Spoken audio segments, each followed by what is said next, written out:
నమస్తే తెలుగు ప్రజల గుండె చప్పుడు మన తెలుగు టీవీ 6 minutes 24 హెడ్లైన్స్ కి స్వాగతం.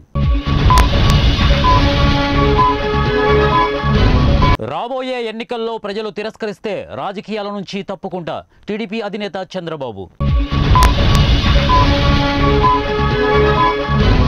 ఈ నెల 5 నుంచి అసెంబ్లీ సమావేశాలు. ఫిబ్రవరి 6న ఓటాన్ అకౌంట్ బడ్జెట్ రాష్ట్ర ప్రభుత్వం ప్రకటన. సజ్జల ఖాతాలోకి 140 కోట్లు. జనసేన అగ్రనేత నాదెండ్ల మనోహర్ ఆరోపణ. అభివృద్ధి నినాదం బడ్జెట్ విధానం. కేంద్ర ఆర్థిక మంత్రి నిర్మలా సీతారామన్. కాంగ్రెస్ ట్రాప్లో పడొద్దు. టీఆర్ఎస్ ఎమ్మెల్యేలకు కేసీఆర్ హితబోధ. త్వరలో మరో 2 గ్యారంటీ పథకాలు అమలు. సీఎం రేవంత్ రెడ్డి. నన్ను జైల్లో పెడతారేమో మమతా బెనర్జీ ఆసక్తికర వ్యాఖ్యలు. ఈడీ విచారణ 5వసారి అరవింద్ కేజ్రీవాల్ గైర్హాజర్. శివబాలకృష్ణను 3వ రోజు కస్టడీకి తీసుకున్న ఏసీబీ అధికారులు.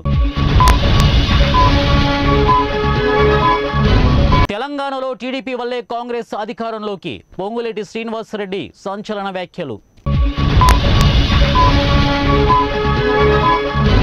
నకిలీ పాస్పోర్ట్ కేసులో మరో 3 arrest. CID ADG Shikha Goel. Soren petition విచారణకు సుప్రీం నో. హైకోర్టుకు వెళ్లాలని సూచన. ఆందోళనకు ఆప్ పిలుపు. ఢిల్లీలో భారీ భద్రత. కెన్యాలో గ్యాస్ ఫిల్లింగ్ కంపెనీలో పేలుడు. 2 సజీవ దహనం. భారత్లో అత్యంత విలువైన కంపెనీగా ఆర్ఐఎల్. ప్రపంచంలో 44వ స్థానం. 2G, 3G సేవలను పూర్తిగా నిలిపివేయండి. ట్రాయ్కు జియో, వోడాఫోన్, ఐడియా ప్రతిపాదనలు. భరోసా లేని బడ్జెట్. కేంద్ర బడ్జెట్ పై బీఆర్ఎస్ ఎంపీలు కేకే నామా విమర్శలు. రేవంత్ రెడ్డి పాలనలో ప్రజలకు కష్టాలు తప్పవు. నందమూరి లక్ష్మీ పార్వతి. ఏపీ ప్రత్యేక హోదా కోసం బడ్జెట్ను అడ్డుకోండి. ఎంపీలకు వివి లక్ష్మీనారాయణ పిలుపు. పవన్ ని సీఎం చేయడానికి కాదు టీడీపీ ఉన్నది. తెలుగుదేశం పార్టీ అధికార ప్రతినిధి సయ్యద్ రఫీ. తప్పుడు రాతలతో రామోజీ పబ్బం. వైసీపీ నేత వైవి సుబ్బారెడ్డి.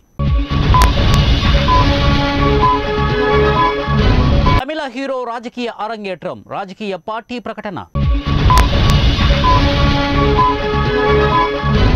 బాలీవుడ్ నటి పూనం పాండే కన్నుమూత. పలువురి సంతాపం. శర్మిల కండువా కాంగ్రెస్ ది. స్క్రీన్ చంద్రబాబుది. మంత్రి రోజా ఫైర్.